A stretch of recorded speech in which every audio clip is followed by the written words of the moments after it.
Transportation. Vancouver's transportation.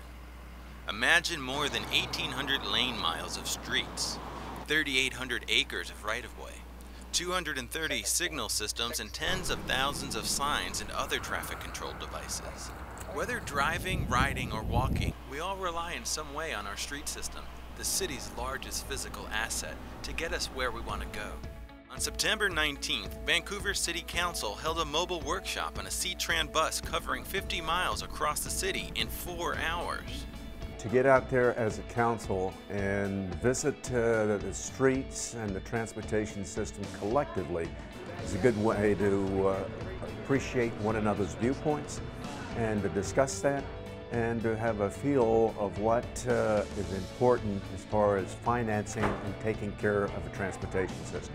Stops and views along the way of this special council workshop illustrated 4 major areas of focus: taking care of what we have, improving functionality, mobility and safety, upgrading our core arterial backbone, and investing strategically in economic vitality. A lot of successes, a lot of projects that we've done really well. They have great infrastructure for bike transportation, pedestrians, and for cars and bus. So that multimodal, I think, is really important. But there are some areas of our city that are very distressed and need a lot of work. I think Evergreen Highway was one that struck me because it is in such disrepair, and it's going to take a substantial amount of money to get it back up to par.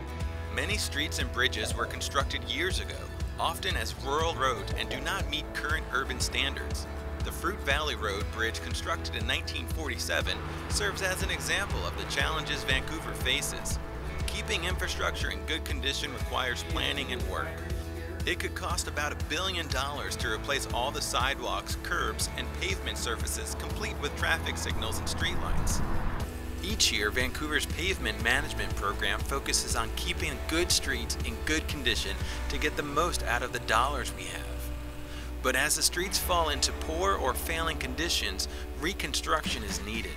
And reconstruction can cost as much as 25 times more than a simple slurry treatment. Well, that we're looking at one of the most serious issues that faces the city of Vancouver, and it's not just budget, but it's also how do you provide services of transportation all throughout the city in multimodal, arterials, minor, major, and how they connect in with our state route system, with our interstate systems, and making it usable for our citizens.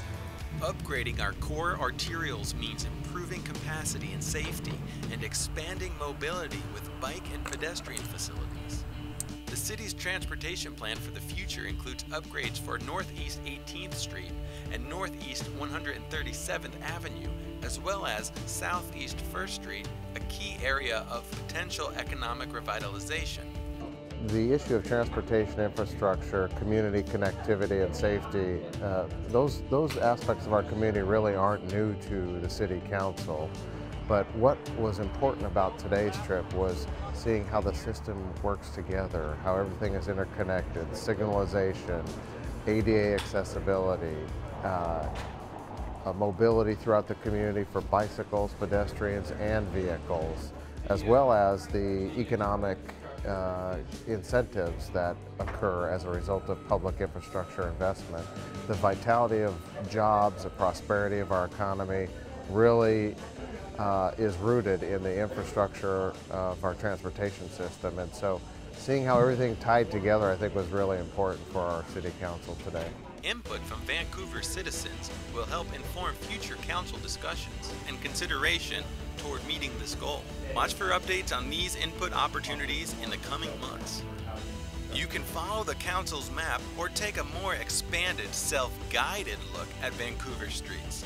Visit www.cityofvancouver.us/betterstreets for maps and other information.